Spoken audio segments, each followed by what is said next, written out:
बिल्लाहि मिनश्शैतानिर्रजीम बिस्मिल्लाहिर्रहमानिर्रहीम अस्सलामु अलैकुम रहमतुल्लाहि व बरकातुहू। कैसे हो आप लोग? अल्हम्दुलिल्लाह मैं खैरियत से उम्मीद करती हूँ कि आप भी खैरियत होंगे।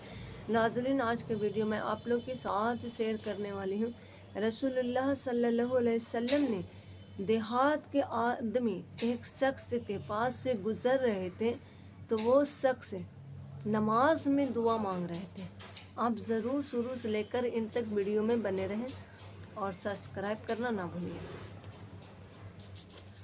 हज़रत अनस रज़ियल्लाहु अन्हु ताला से रिवायत है कि रसूलुल्लाह सल्लल्लाहु अलैहि वसल्लम ने देहात के रहने वाले एक शख्स के पास से गुजरे जो नमाज में ये दुआ मांग रहे थे। दुआ क्या है?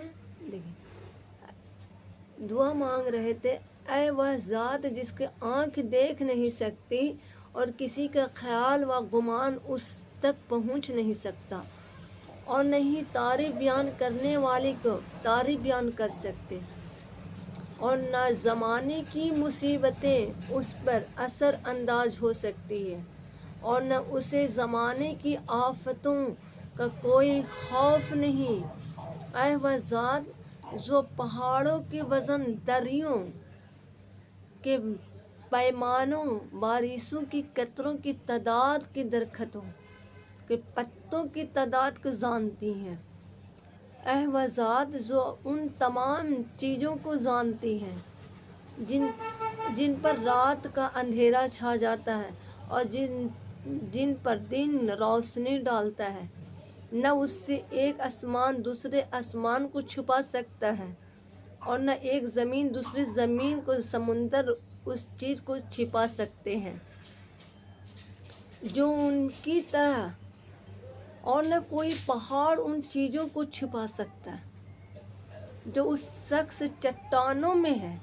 आप मेरी उम्र की आखिरी हिस्से का सबसे बेहतरीन हिस्सा बना दीजिए, और मेरी आखिरी अमल को सबसे बेहतरीन अमल बना दीजिए, और मेरा बेहतरीन दीन बना दीजिए। जिस दिन मेरी आपसे मुलाकात हो, यानी मौत का दिन। तो रसूलुल्लाह सल्लल्लाहु अलैहि वसल्लम ने एक साहब की मुकर्रर फरमाया कि जब यह शख्स नमाज से फारिग हो जाए तो उन्हें मेरे पास ले आना।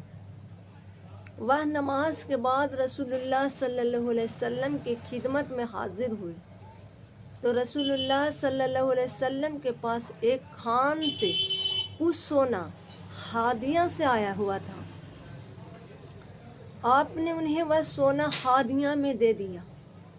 फिर उन देहात के रहने वाले शख्स से पूछा कि तुम किसी काबिले के हो?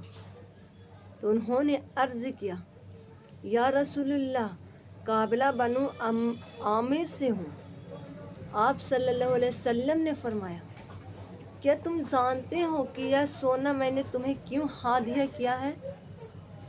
तो उन्होंने अर्ज़ किया, या रसूलुल्लाह, इस वजह से कि हमारी आपकी रिश्तेदारी है।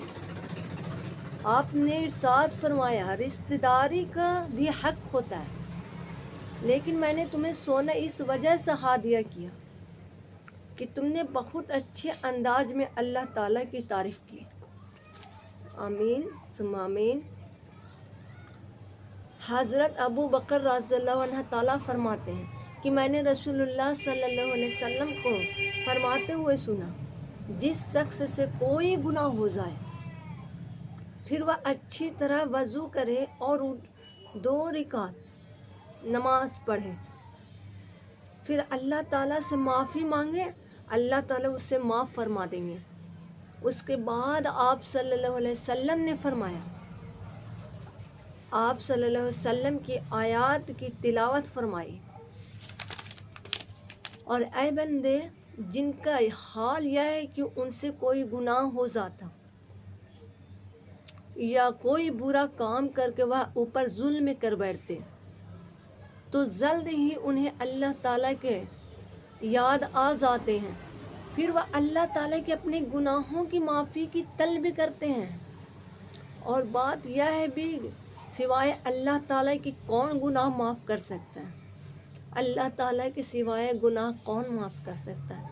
अल्लाह ताला के सिवाय दुआ कबूल कौन कर सकता है?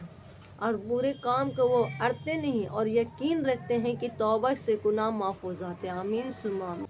حضرت انس بن مالک رضی اللہ عنہ تعالیٰ فرماتے ہیں کہ رسول اللہ صلی اللہ علیہ وسلم کی عبادت کے بارے میں پوچھنے کے لیے 3 شخص ازواج مطہرات کے پاس آئے۔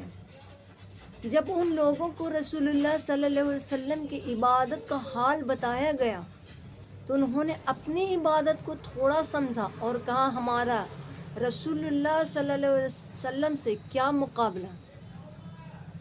تو اللہ تعالیٰ نے آپ کی اگلی پچھلی لگا جسے اور بھی ہو تو معاف فرما دی ہے۔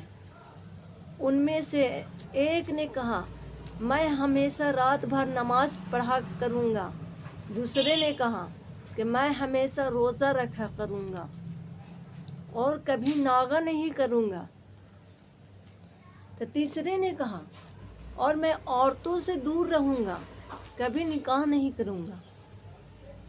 تو ان میں آپس میں گفتگو ہو رہی تھی تو رسول اللہ صلی اللہ علیہ وسلم نے تشریف لے آئے اور فرمایا کیا تم لوگوں نے یہ باتیں کہی ہیں؟ غور سے سنو، اللہ تعالیٰ کی قسم میں تم میں سب سے زیادہ اللہ تعالیٰ سے ڈرنے والا ہوں اور تم میں سب سے زیادہ تقوی اختیار کرنے والا ہوں، لیکن میں روزہ رکھتا ہوں اور نہ بھی رکھتا، نماز پڑھتا ہوں اور سوتا بھی ہوں اور عورتوں سے نکاح بھی کرتا ہوں۔ یہ میرا طریقہ ہے، لہٰذا جس نے میرے طریقے سے اعراض کیا وہ مجھ سے نہیں ہے۔ تو حضرت مالک بن انس رضی اللہ عنہ تعالیٰ فرماتے ہیں کہ مجھے یہ روایت پہنچی ہے کہ رسول اللہ صلی اللہ علیہ وسلم نے ارشاد فرمایا کہ میں نے تمہارے پاس 2 چیزیں چھوڑی ہے، جب تک تم نے ان مضبوطوں کو پکڑے رہو گے ہرگز گمراہ نہیں ہوگا۔ وہ اللہ تعالیٰ کی کتاب اور رسول کی سنت ہے۔ وہ 2 چیزیں اللہ تعالیٰ کی کتاب اور رسول کی سنت ہے۔ حضرت ارباز بن ساریہ رضی اللہ عنہ تعالیٰ سے روایت کرتے ہیں کہ رسول اللہ صلی اللہ علیہ وسلم نے ارشاد فرمایا ہمیں ایک دن صبح کی نماز کے بعد ایسے اثر درد بھرے انداز میں نصیحت فرمائی، آنکھوں سے آنسو جاری ہو گئے اور دلوں میں خوف پیدا ہو گیا۔ ایک شخص نے عرض کیا یہ تو رخصت ہونے والی کی نصیحت معلوم ہوتی ہے، پھر ہمیں کس چیز کی وصیت فرماتے ہیں؟ تو آپ صلی اللہ علیہ وسلم نے ارشاد فرمایا میں تمہیں اللہ تعالیٰ سے ڈرنے کا اور امیر کی بات سننے اور ماننے کی وصیت کرتا ہوں۔ اگر وہ امیر حبشی غلام ہو تم میں جو میرے بعد زندہ رہے گا وہ بہت اختلاف دیکھو گے، تم دین میں نئی باتیں پیدا کرنے سے بچو کیونکہ ہر نئی بات گمراہ ہے، لہٰذا تم ایسا زمانہ پاؤ تم اور میری ہدایت تفق اللہ راشدین کی سنت سے مضبوطی کی تھامے رکھنا۔ آمین ثم آمین۔ ناظرین آج کا ویڈیو میں یہیں تک رکھتی ہوں، اگر ویڈیو پسند آئے تو لائک کامنٹ شیئر سبسکرائب کرنا نہ بھولیں۔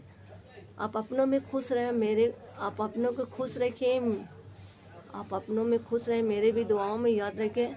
آمین۔ اللہ حافظ۔